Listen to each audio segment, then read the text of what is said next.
오늘 우리에게 주신 하나님의 말씀은 마태복음 5장 10절 말씀입니다. 마태복음 5장 10절 말씀, 신약성경 우면에 있습니다.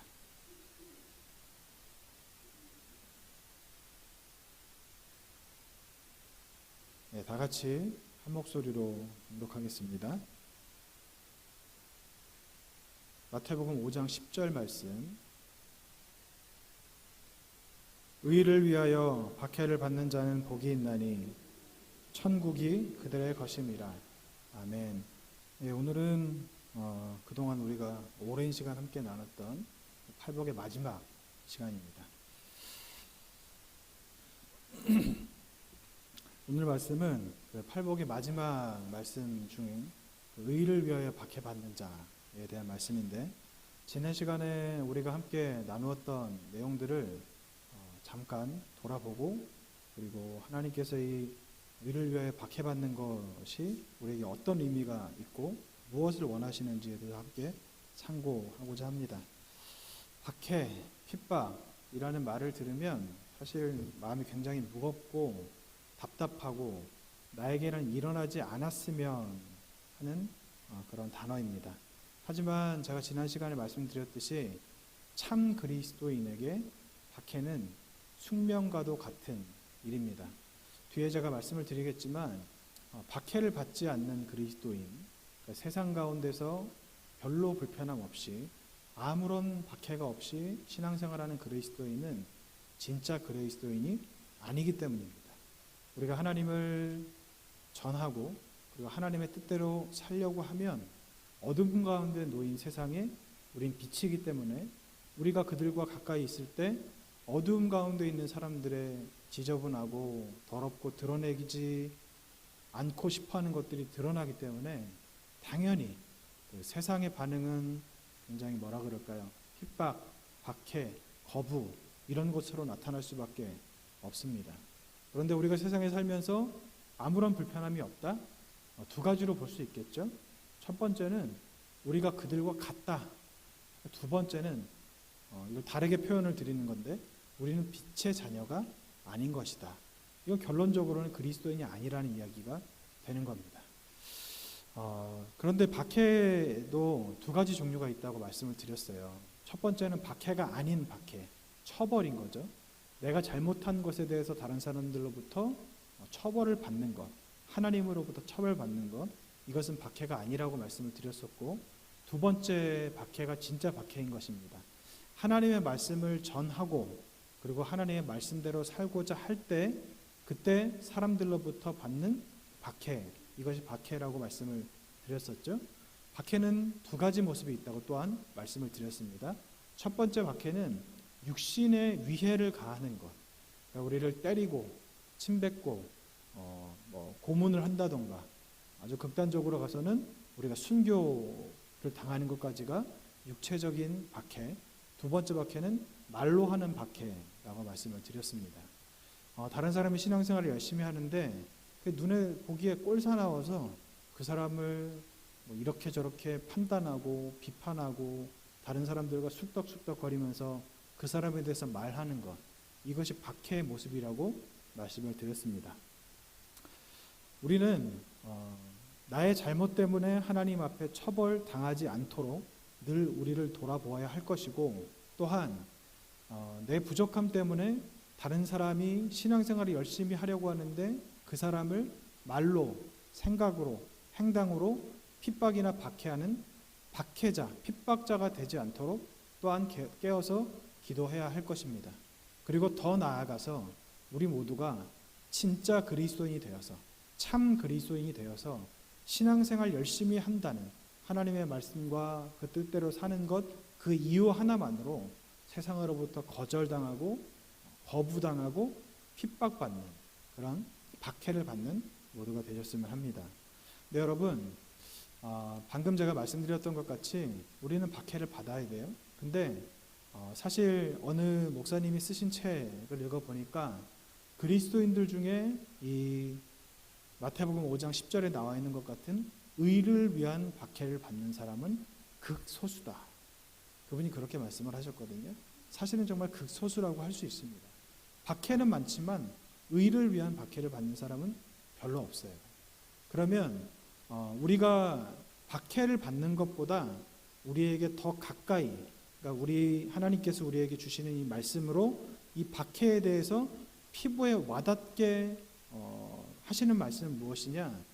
박해를 받는 것도 중요하지만 박해자가 되지 않는 것이 더 중요하다는 것입니다.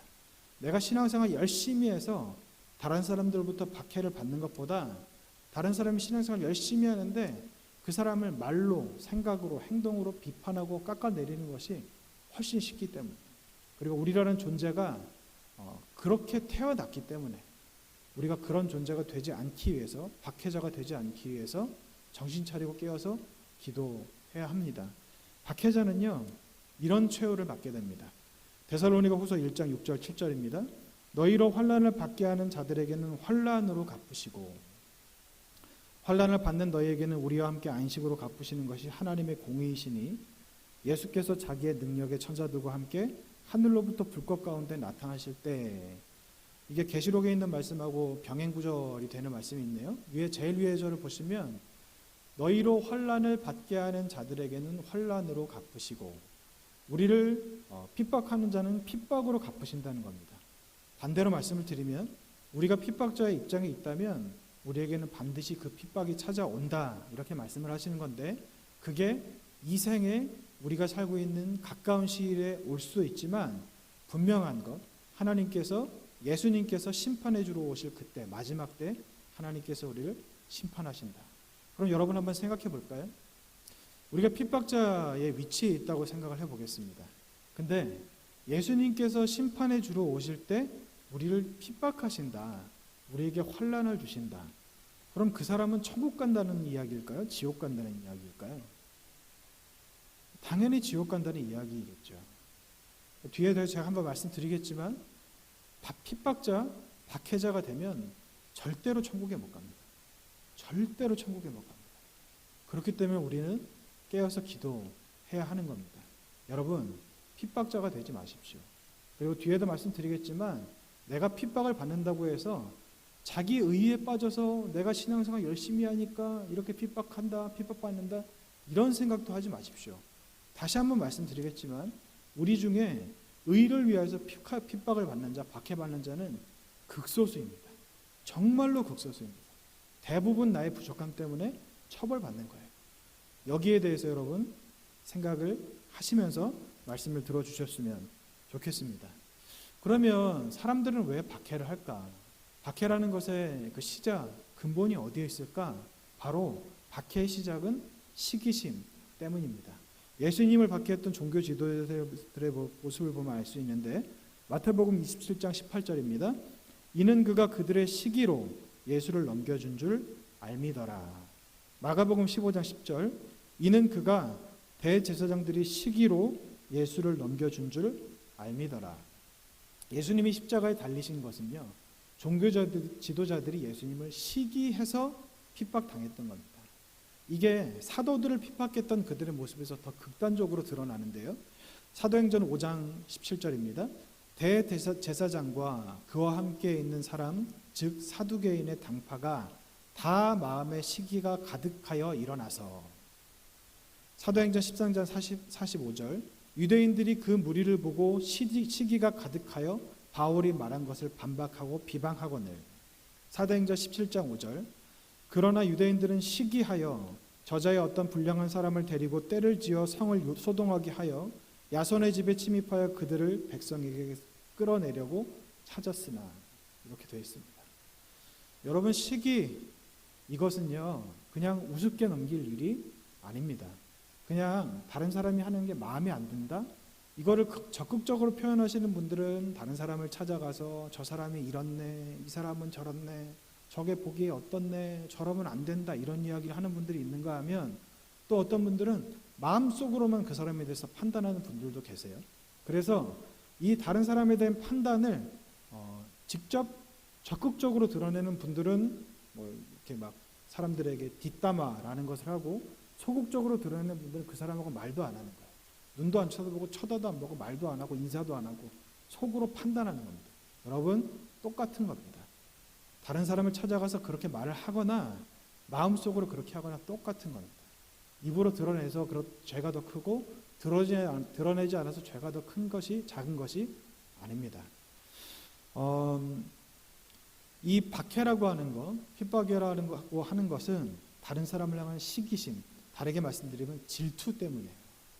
내가 가지지 못한 것, 그리고 그 사람이 나보다 더 다른 사람들에게 인정받는 것, 그리고 나는 이렇게 내 상황 힘이 들고 어려운데 저 사람은 왜 나와 같이 이렇게 어렵고 힘이 들지 않지라고 생각하는 것.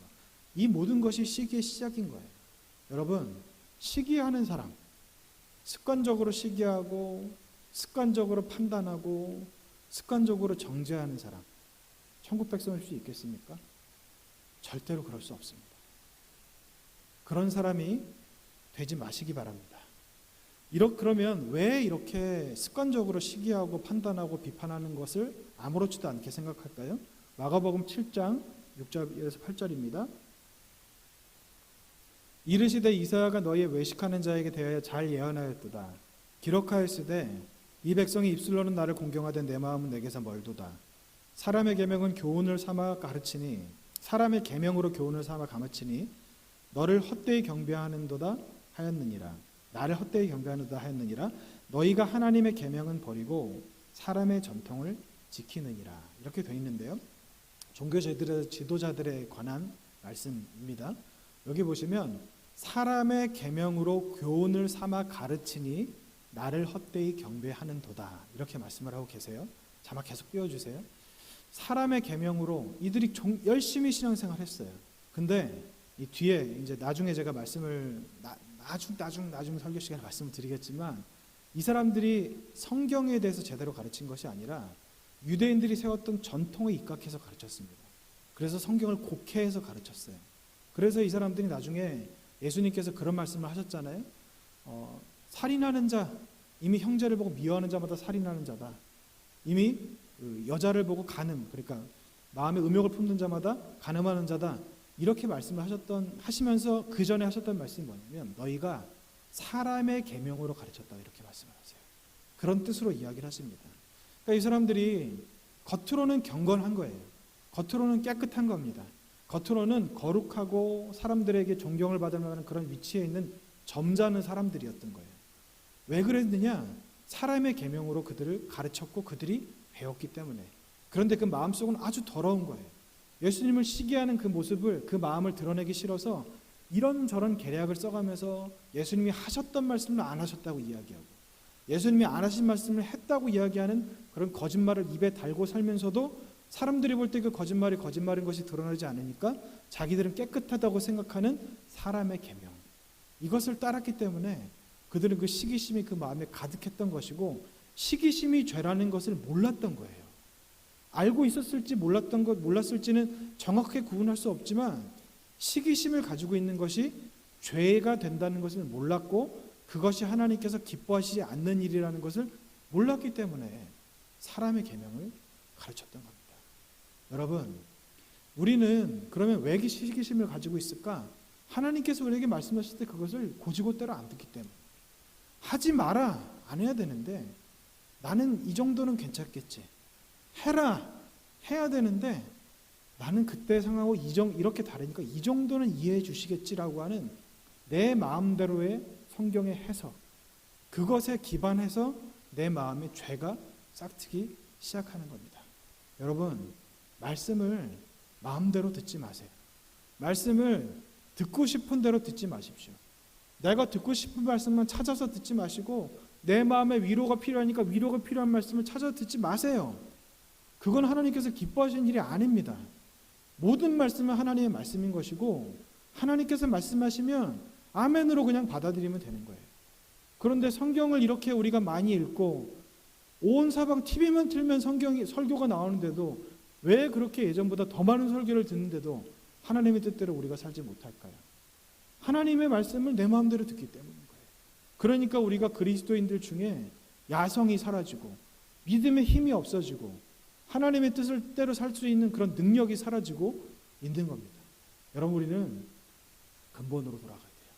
하나님의 계명으로 돌아가야 합니다. 이 끝에 제가 말씀드리겠지만 팔복을 우리가 배웠으면 팔복의 사람이 되기 위해서 목숨을 걸고 살아가야 되는 거예요. 결론적으로 말씀을 드리면 팔복의 사람이 아니면 천국에 못 간다고 제가 그동안 계속 말씀드리지 않았습니까? 그러면 그렇게 돼야죠. 그런데 우리는 듣고 마는 거예요. 저부터 시작해서 그냥 말씀을 전하고 그냥 듣고 마는 거야. 전하고 마는 거예요. 그러니까 우리에게 이런 하나님의 능력이 나타나지 않는 겁니다. 그러면 우리가 이 박해자가 되지 않는다. 박해자가 안 되는 게 중요하죠. 그럼 박해자가 안 된다고 생각을 했을 때, 그럼 우리가 예를 들어서 이제 열심히 신앙생활 하다가 핍박을 받게 돼요. 그러면 핍박을 당할 때 우리는 어떻게 해야 될까? 핍박을 당할 때 여러분 기뻐하시기 바랍니다. 마태복음 5장 11절 12절입니다. 나로 말미암아 너희를 욕하고 박해하고 거짓으로 너희를 거슬러 모든 악한 말을 할 때에는 너희에게 복이 있나니 기뻐하고 즐거워하라. 하늘에서 너희 상이 큼이라. 너희 전에 있던 선지자들도 이같이 박해하였느니라. 야고보서 1장 2절입니다. 내 형제들아 너희가 여러 가지 시험을 당하거든 온전히 기쁘게 여기라. 사도들은요 이 말씀대로 살았습니다. 사도행전 5장 40절 41절입니다. 그들이 옳게 여겨 사도들을 불러들여 채찍질하며 예수의 이름으로 말하는 것을 금하고 놓으니 사도들은 그 이름을 위하여 능력 받는 일에 합당한 자로 여기심을 기뻐하면서 공의 앞을 떠나니라. 이렇게 돼야 됩니다. 마태복음 5장 10절입니다. 의를 위하여 박해받는 것은 복이 있나니 천국이 그들의 것임이라. 이렇게 말씀을 하고 있는 거예요. 우리가 의를 위하여 박해받는 것이 아주 먼 미래의 일이라 할지라도 이것을 목표로 삼고 살아가야 하는 이유는 여기에 큰 상급이 있기 때문에, 이것이 하나님께서 우리에게 기뻐하시는 일이고 이것을 할 때 하나님께서 우리에게 큰 상을 주셨다고 말씀하셨기 때문에. 요한복음 5장 18절 19절입니다. 세상이 너희를 미워하면 너희보다 먼저 나를 미워한 줄 알라. 너희가 세상에 속하였으면 세상이 자기의 것을 사랑할 것이나 너희는 세상에 속한 자가 아니요 도리어 내가 너희를 세상에서 택하였기 때문에 세상이 너희를 미워하느니라. 아까 제가 처음에 말씀드렸던 겁니다. 세상은요 우리는 미워할 수밖에 없어요. 우리가 세상에 속하지 않았기 때문에. 예를 들면 이런 겁니다. 버스 타라고 줄을 섰는데 새치기 하는 사람들 있죠. 이 사람들은, 세상 사람들은 새치기 하는 게 뭐 양심에 좀 찔리거나 사람들이 뭐라고 할 수 있지만 자연스럽게 그렇게 이야기하는, 그러니까 그렇게 행동하는 경우들이 있습니다. 하지만 그리스도인들은 그러면 안 돼요. 다른 사람에게 그런 일을 해서는 안 됩니다. 이런 작은 것 하나에서부터 시작합니다. 어떤 목사님이 이런 말씀하셨어요? 하나님 앞에 정직하게 살아가는 사람, 하나님의 뜻대로 살아가는 사람은 어디까지 정직해야 되는가? 이거는 여러분의 믿음의 분량에 따라 들어주시기 바랍니다. 식당에 가서 밥을 먹고 나오면서 이쑤시개를 2개 챙기지 않는 것도 하나님께서 우리에게 원하시는 일이라고 그분은 그렇게 말씀을 하신 거예요. 도둑질이라는 거예요. 나에게 필요한 것 이상으로 가져가는 것도 도둑질이라는 거예요. 마트에 가서 과일을 사는데 그 과일을 살 때 이렇게 봉투를 뜯어 쓰잖아요. 이거 막 10장씩 뜯어가는 분도 저는 봤어요. 이거 도둑질입니다. 그렇게 하면 안 되는 거예요. 뭐 주부, 우리 어머니들은 아낀다고 하시지만 이게 과연 하나님께서 아꼈으니까 네가 참 검소하구나 칭찬하실 만한 일일까요? 아니면 그러면 안 된다, 그러지 말아라, 이럴 만한 일일까요? 그러니까 여러분, 하나님을 믿는 사람들은요 세상과 구별이 될 수밖에 없습니다. 그런데 우리가 세상과 너무나도 자연스럽게 살아간다. 세상과 같이 있는데 아무 표시가 안 난다. 다시 한번 생각해 봐야 됩니다. 존 라일 감독, 아주 유명한 분인데요. 이분이 이렇게 말씀하셨어요.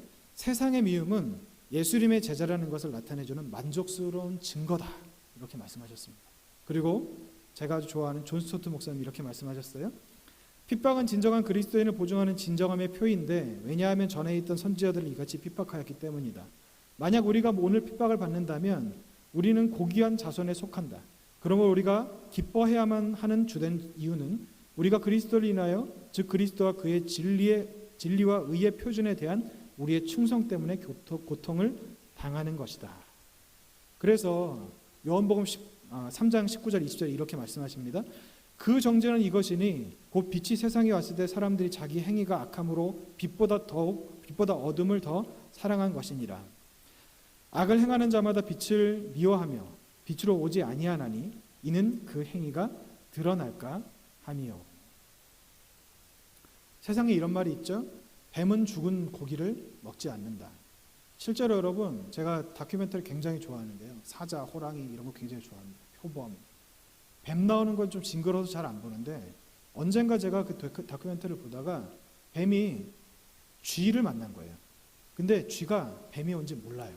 몰라가지고 이제 막 먹을 걸 먹고 있다가 뱀을 본 거예요. 근데 쥐가 갑자기 죽은 척을 하더라고요. 어떻게 죽은 척 하는지 아세요? 그러니까 이렇게 한 게 아니라 뒤집어요. 배를 까 뒤집어서 팔다리를 다 이러고 누워 있는 거예요. 재밌는 게 뭔지 아세요? 뱀이 혓바닥을 정말 보기도 싫은데 낼름낼름 거리면서 이 쥐 옆에서 이렇게 막 하더니 지나가더라고요. 그러면서 그 나레이션을 이렇게 합니다. 뱀은 움직이지 않는 먹이에 관심을 가지지 않습니다.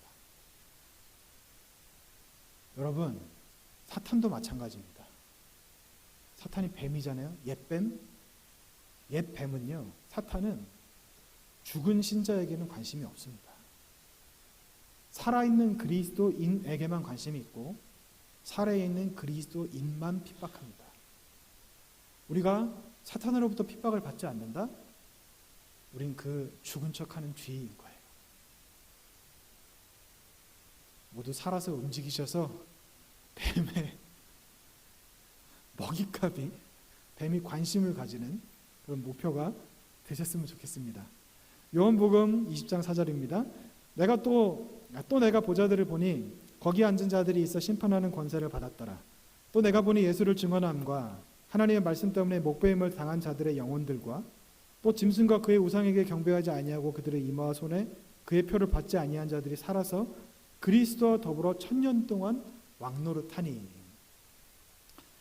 여러분, 천국 가서 우리가 천국 간다 이러면 이게 다 똑같다고 생각을 하시지만 천국은요, 상급이 다 다릅니다. 성경에도 너무 분명하게 말씀을 하고 계세요. 마태복음 5장 19절에 이렇게 말씀하고 계십니다.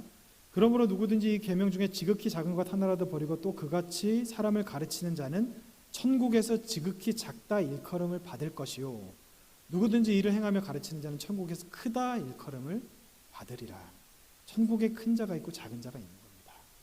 그럼 여러분, 작은 자가 큰 상을 받을까요? 큰 자가 큰 상을 받을까요? 당연히 큰 자가 큰 상을 받는 거예요. 뭐 가서 어떤 상을 받는다 이런 것은 제가 말씀드릴 수 없지만 상에는 경중이 있습니다. 천국에 들어갔다는 것 자체만 들어서 사실은 너무나도 감격스럽고 감사하고 정말 무엇과도 바꿀 수 없는 것이겠지만 천국에 가서 큰 자가 있고 작은 자가 있다는 거예요. 여기 계신 우리 수협에 참석하신 어르신들은 너무 욕심이 없으시고 겸손하셔서 천국만 등 가도 감사하겠다 이러시겠지만 그래도 여러분 이런 생각 들지 않으세요? 그래도 이왕 천국 가는데 좀 상을 더 받고 싶다 이런 생각 들지 않으십니까? 여러분, 그런 생각 저만 하는 걸 수도 있을 텐데 모두가 그렇게 천국에서 큰 자가 되셨으면 좋겠습니다. 의를 위하여 박해받는 자, 그 자에게 하나님께서 큰 상을 주신다고 말씀하셨어요. 그래서 교회에서 예전부터 이렇게 흘러내려오는 그런 전승이나 그냥 구전 통해서 천국에서 가장 하나님 보좌에 가까이 앉을 사람이 누구냐라고 이야기했을 때 순교자들이라고 말씀하잖아요. 왜 그랬을까요? 박해를 받았기 때문에. 정말 목숨보다 더 중요한 게 없는데 그 목숨을 하나님 앞에 내어드린 거예요. 그러니까 천국에서 가장 가까운 자리에 순교자들이 있을 것이다 이런 말씀들을 하시는 겁니다. 제가 안 가봐서 그렇게 계신지 모르겠지만 뭐 맞을 것 같기도 하고 뭐 잘은 모르겠습니다. 아무튼 여러분, 우리가 의를 위해서 박해받는 것을 목표로 하고 또 그렇게 내가 정말 사심 없이 교회를 사랑하고 그리고 하나님을 사랑하는 마음으로 교회에서 무언가를 할 때 이때 누군가로부터 이런 비판과 질책을 받는다면 기뻐하십시오. 마태복음 5장 12절 기뻐하고 즐거워하라. 하늘에서 너희의 상이 큼이라. 너희 전에 있던 선지자들도 이같이 박해하였느니라. 우리만 그런 게 아니라는 겁니다. 우리 믿음의 조상들, 성경에 나와 있는 믿음의 선진들도 하나님의 뜻대로 살고자 했을 때 박해받고 핍박받으셨다는 거예요. 여러분, 이런 의를 위하여 박해받는 우리 모두가 되셨으면 좋겠습니다. 이제 팔복의 정말 마지막이 되었습니다. 라이나르드 본케 목사님, 유명한 분이시죠? 이분께서 이렇게 말씀하셨어요. 마귀가 여러분을 적으로 취급할 때마다 기뻐하십시오. 마귀는 여러분에게 가능한 한 가장 위대한 존경과 최상의 찬사를 보내고 있는 것입니다.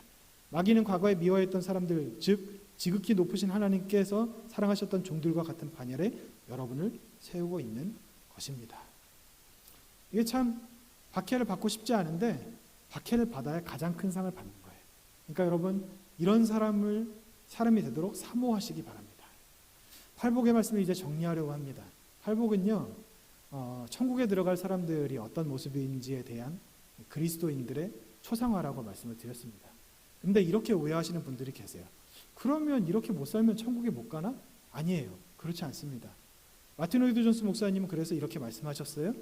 이것은 죄를 짓지 않은 완전주의를 가르치는 것이 아닙니다. 산상설교 마지막 장면들을 읽고 다음과 같은 의미로 받아들이는 사람이 많습니다.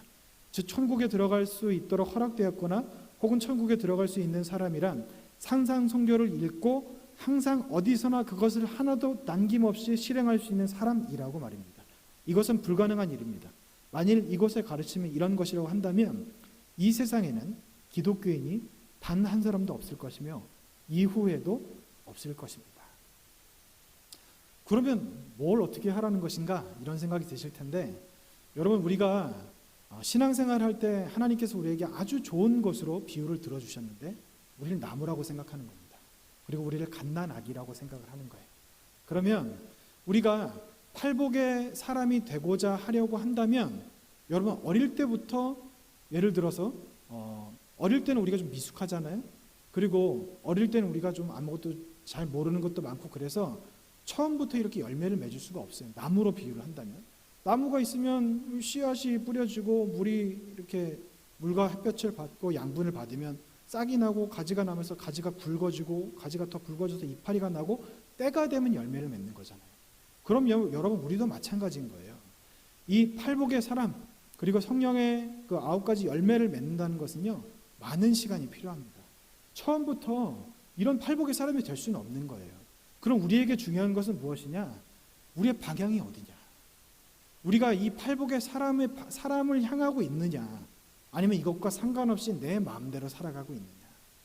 내가 마음이 가난한가? 아니면 애통한가? 의에 줄이고 목이 마른가? 온유한가? 그러니까 뭐라 그럴까요? 이런 씨앗들이 우리에게 뿌려져 있는가? 아니면 그것과 상관없이 그냥 내 마음대로 살아갑니까? 우리가 이런 사람이 되지 않았다고 해서 죄책감 가질 것은 없습니다. 이 마틴 로이드 존스 목사님, 목사들의 목사예요. 전 세계 목사님들 중에 가장 많이 존경받는 목사님 중에 한 분입니다. 이분이 이렇게 말씀을 하신 거예요. 그리스도인은 없대요. 팔복의 사람이어야만 그리스도인이라고 한다면. 이제 것도 없었고 앞으로도 없을 것이라고 하는 거예요. 우리가 이렇게 완성은 되지 못했지만 완성되기 위해서 날마다 우리를 말씀 앞에 비추어 보고, 그리고 나의 언행 심사를 하나님 앞에 드리며 늘 주님을 향하여 살아가는 삶, 이것이 예수님께서 우리에게 이 팔복을 통하여 말씀하시는, 원하시는 삶이라는 겁니다. 우리 모두가 이런 사람이 되셨으면 좋겠습니다. 하나님을 따라가는 삶. 비록 내가 아직 심령이 가난하지 않지만, 하나님, 내가 마음이 너무 강팍합니다. 내가 너무 마음이 돌같이 굳어져서 하나님의 말씀대로 살아야 된다는 생각이 가끔 들긴 하지만 이것이 내 삶의 전 부분에 나타나진 않습니다. 잠깐 하나님의 말씀을 들을 때는 은혜 받은 것 같지만 세상에 돌아가면 또 내 마음이 세상의 근심과 걱정으로 둘러싸이고 그것 때문에 하나님의 말씀이 자라지 못하는 약한 존재입니다. 하나님, 내가 이제는 더 이상 다른 것이 아닌 하나님의 말씀, 하나님의 뜻대로 살기 위해서 심령이 가난한 자가 되게 하시옵소서. 세상의 것으로 만족을 얻는 것이 아니라 오직 하나님으로만 만족을 얻고, 그래서 그런 나의 모습을 볼 때 내가 애통해지고 또 의에 줄이고 목이 말라지며 온유한 자가 되는 그런 자가 되게 해주시옵소서. 이렇게 하나님 앞에 기도하시는, 그렇게 살아가시는 저와 여러분이 되셨으면 좋겠습니다. 하나님께서 우리에게 시간이라고 하는 기회를 주셨습니다. 시간이 천금보다 중요하다고 하는데, 왜냐하면요, 시간에 우리의 목숨이 달려있기 때문입니다. 우리가 아직 하나님 앞에 팔복의 사람으로 준비가 되지 않았다면 걱정하지 마십시오.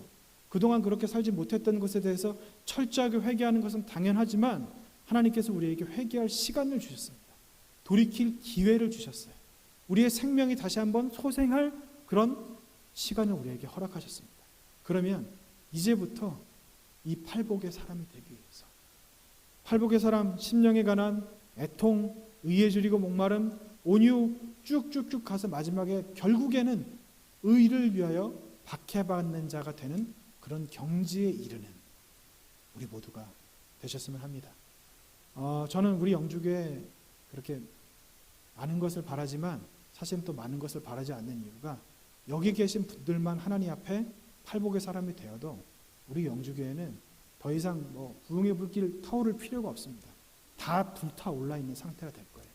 여기 계신 우리들만, 저부터 시작해서 한 사람 한 사람 한 사람 우리들만 팔복의 사람이 되면, 이 산상수훈의 말씀을 듣고 내가 하나님의 말씀대로 살아야겠다, 말과 행동을 조심하며 겉으로만 그렇게 하는 것이 아니라 내 마음의 방향까지 하나님께로 나아가는 그런 사람이 되었을 때, 여러분 시간이 지나면요, 우린 이 사람이 되어 있을 거예요. 우리 중에 의를 위하여 박해받는 자가 나올 겁니다. 그래서 천국에 큰 자가 분명히 나올 거예요. 여러분 그날을 기대합니다. 여러분이 그 사람이 될 수 있게 해달라고 기도하십시오. 그리고 우리 교회에 이런 사람들이 우후죽순같이 일어나서 정말 팔복의 사람으로 성령의 9가지 열매를 아름다운 나무들이 가득한 교회가 될 수 있게 해달라고, 그렇게 기도하신 저와 여러분 되셨으면 합니다. 기도합니다. 이 시간 기도할 때 한 가지 제목만 놓고 기도했으면 좋겠는데요. 하나님, 내가 팔복의 사람이 되게 하여 주시옵소서. 그동안 나의 부족함과 연약함들 하나님께서 말씀으로 나에게 보여주시고 가르쳐 주셨습니다. 이제 그렇게 나를 깨닫게 하셨으니 나의 수준을 알고 나의 상황을 알고 나의 형실을 알고 나의 형편을 알게 되었으니 이제는 보고 그냥 지나치는 것이 아니라, 한번 듣고 끝나는 것이 아니라 이것이 우리의 삶 가운데 하나의 중요한 방향이 되게 하여 주시옵소서. 그리스도라는 표대로 나아가는 중요한 방향, 하나님이라는 표대로 향하여 나아가는 중요한 방향, 그래서 이것이 우리의 삶의 중요한 목표가 되게 하여 주시옵소서. 그래서 하나님, 내가 팔복의 사람이 되겠습니다. 지금 부족하지만 이제 차근차근 하루하루 순간순간 주님을 향하여 걸어가겠습니다. 때로는 무릎 꿇을 때도 있고 넘어질 때도 있겠지만 하나님께서 우리를 세우시는 은혜, 이 은혜를 의지하며 성령을 의지하고 하나님께로 나아가겠습니다. 내가 먼저 팔복의 사람이 되게 하시고 우리 영주교의 팔복의 사람이 가득하게 일어나게 하시옵소서. 이 한 가지 제목만 놓고 하나님 앞에 기도하신 이후에 자유롭게 기도하시고 돌아가시겠습니다. 함께 기도하겠습니다. 주여!